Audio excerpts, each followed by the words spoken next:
అందరికీ నమస్కారం అండి. బొరుగుల తాలింపు నేను చేసే విధానం ఒకసారి చూసేయండి. ఉగ్గారండి, బొరుగుల తాలింపు అంటారు. మేము చేసేది ఒక పావు కిలోకి అనమాట. కొంచెం పప్పులు, తలగొట్టి స్పూన్ కారం, స్పూన్ ఉప్పు, ఎక్కువ పట్టుద్ది, కారం తక్కువ పడుద్ది. వెల్లుల్లిపాయి కొంచెం కొబ్బరి పొడి,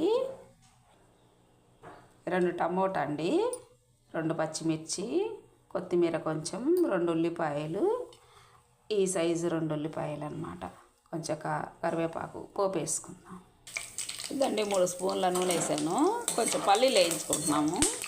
ఇవి వేయించుకొని పక్కన పెట్టుకోవాలండి. దీంట్లోనే వేసుకోవచ్చు కానీ కొంతమందికి ఇష్టం ఉండదు తినడం అనేది. మా ఇంట్లో సపరేట్ పెట్టుకుంటాం, ఎవరు కావాలంటే వాళ్ళు వేసుకుంటారు.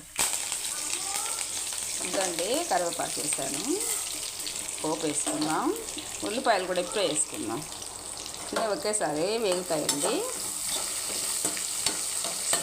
లో ఫ్లేమ్ మీద వేయించుకుందాం, బాగుంటుంది. ఇదండి వేగింది. ఇప్పుడు టమోటా వేసుకుందాం.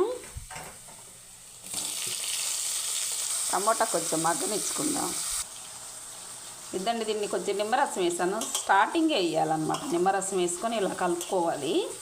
ఇక వచ్చేసరికి పౌడర్ వేసుకోవాలి. ఇప్పుడు పౌడర్ వేసుకొని కలుపుకోవాలి. ఇదండి కలిపేసాను.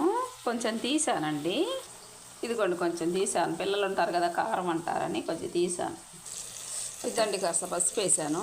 ఈ టమోటా వేగిపోయినాయి, ఎక్కువ వేగన అవసరం లేదు. ఇప్పుడు బొరుగులు దీంట్లో వేసుకొని మగ్గబెట్టుకోవాలి లైట్గా. ఇద్దండి బొరుగులు దీంట్లో వేసి కలబెట్టుకున్నామంటే కలబెట్టుకునే లోపల అంతా కలిసేసరికి సరిపోయిద్ది అనమాట. ఇంకా దించేసుకుందాం. ఇదండి రెడీ అయిపోయింది. బాయ్ అండి, థ్యాంక్ యూ ఫర్ వాచింగ్.